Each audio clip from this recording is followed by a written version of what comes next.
Hello students, this is Praveen Purohit, Department of Physics, B.V. Bhumreddy College, Bidar. In today's session, we are going to see about the Thermodynamics Module 4. In previous sessions, we have seen Thermodynamics Module 1, Module 2 and Module 3. So in today's session, we are going to see about the Module 4. So let us start. The thermodynamic process. This is a very important topic in thermodynamics. There are four important thermodynamic processes. They are isothermal process, adiabatic process, isobaric process and isochoric process. So these are very important process in thermodynamics. So let us start by first one, isothermal process. Isothermal process. So this is the thermodynamic process which occurs at a constant temperature is known as an isothermal process. For example, a boiling of water at a constant temperature. So you have already observed the boiling of water at your home. So as shown in the above picture, the water is boiling, but this process occurs at a constant temperature. So you can see the thermometer reading remains constant only. So the thermodynamic process which occurs at a constant temperature is known as isothermal process. Second one, adiabatic process. So it is a thermodynamic process in which there is no heat transfer involved is called adiabatic process. So look at the example here. Here is a piston and cylinder. The piston moves up and down, which means expansion and compression takes place over here. But there is no heat exchange occurring between this system and surrounding. That means delta Q is equal to 0. That means there is no heat transfer taking place. So this is an simple example for an adiabatic process. If suppose piston moves up, that means the expansion is taking place. If piston moves down, that means compression is taking place. But there is no heat exchange occurring between this system and the surrounding. That means there is no heat transfer taking place between the system and the surrounding. So the process in which there is no heat transfer involved is called adiabatic process. Third one, isobaric process. So have you seen this at your home? This is the boiling of water in open vessel. So if you boil a water in an open vessel, what will happen? The boiling of water takes place at atmospheric pressure only. The pressure neither increases nor decreases. So the thermodynamic process in which the pressure remains constant is called the isobaric process.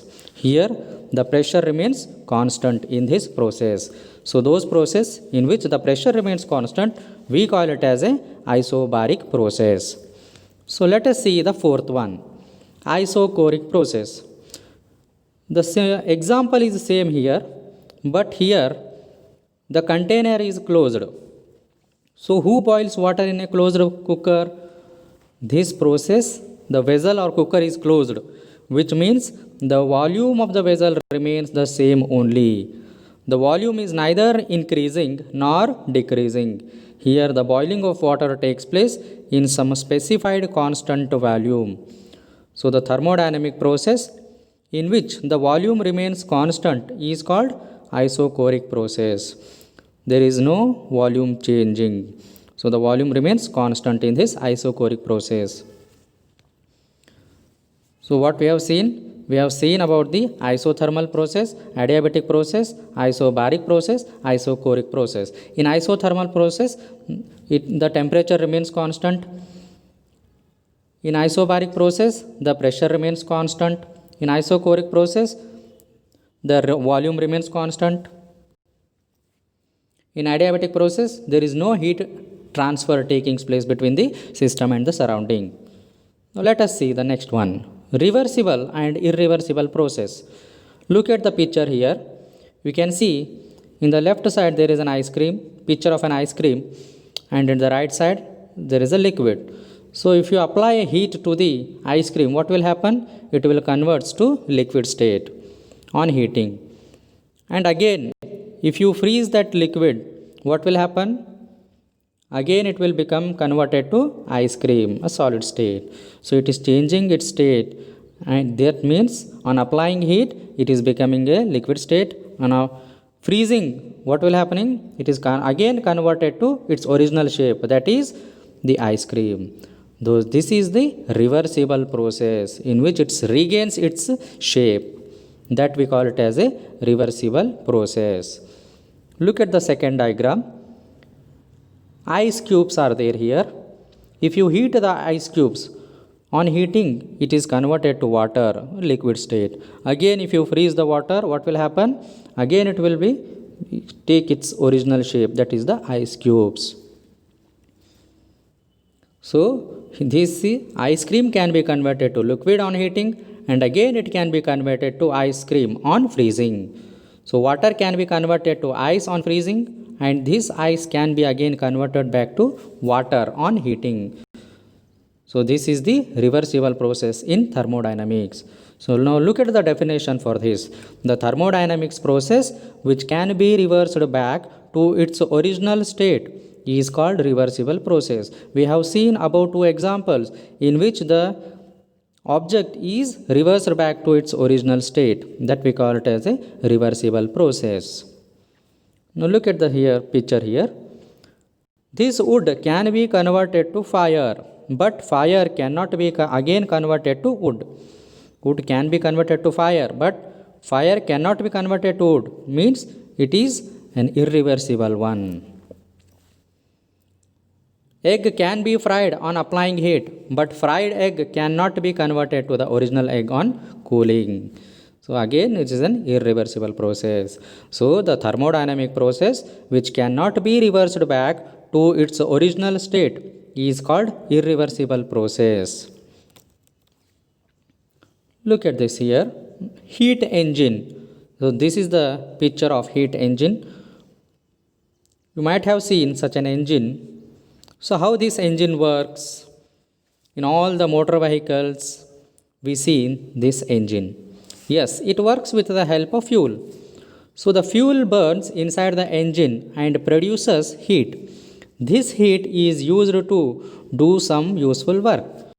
So look at the diagram here. There is a hot body Q1, cold body Q2. In between hot body and cold body there is a heat engine, and work done is given by Q1 minus Q2. So as shown in the above figure, there are 2 bodies, hot body and a cold body. So we know that heat transfer always takes place from hot body to the cold body. So here also heat will flow from hot body to cold body. Here Q1 means heat transferred from the hot body. Q2 means heat received by the cold body. Look at the diagram here. So here hot body is giving the heat, hot. So there are 2 bodies, hot body and a cold body, Q1 and Q2. Q2 is receiving the heat and Q1 is giving the heat. Now if you keep the engine between this hot body and the cold body, what will happen? The work can be produced from this engine. So as heat flows from the hot body to the cold body, so there will be a work can be produced from this engine. So what is basically an heat engine? Heat engine is a device which is used for producing the motive power from the heat. Or we can say that a heat engine is a machine or a device that converts heat energy into mechanical energy by transfer of heat from high temperature to lower temperature. So do you know in the above picture how much work can be produced by the transfer of heat Q1 and Q2 as shown in the picture? So how we can calculate the total amount of work done by this heat engine? So there is a formula here. Work done, W is equal to Q1 minus Q2. This will give you the total amount of work done by that engine. The unit of work done is the same as that of unit of heat, that is the joule, unit of heat. Heat pump. Again there will be 2 bodies, hot body Q1, cold body Q2, and in between hot body and a cold body there is a heat pump. Now what is heat pump in thermodynamics? Now in the heat engine we saw that heat transfer takes place from a higher temperature body to the lower temperature body, and the device or machine produces some useful work. But if you want to transfer the heat in the reverse direction, that is from lower temperature body to the higher temperature body, so then what we can do? Heat transfer never takes place from lower temperature to higher temperature on its own. So in this case a new device is used to do so, and this device is known as heat pump. That means heat pump is useful for the transfer of heat energy from a lower temperature body to the higher temperature body. So as shown in the above diagram, the heat pump extracts the Q1 amount of heat from the lower temperature body and delivers a Q2 amount of heat to the higher temperature body. But will this heat transfer takes place on its own? No. We need to supply some work to this device in order to transfer the heat from lower temperature to higher temperatures. So heat transfer takes place from a lower temperature to the higher temperature, but we have to supply some work to this device. So this is the definition here. Heat pump. Heat pump is a device which is used to transfer heat from lower temperature to higher temperature by using mechanical energy. Now, how much amount of mechanical energy is supplied in this heat pump for the transfer of heat from a lower temperature body to a higher temperature body?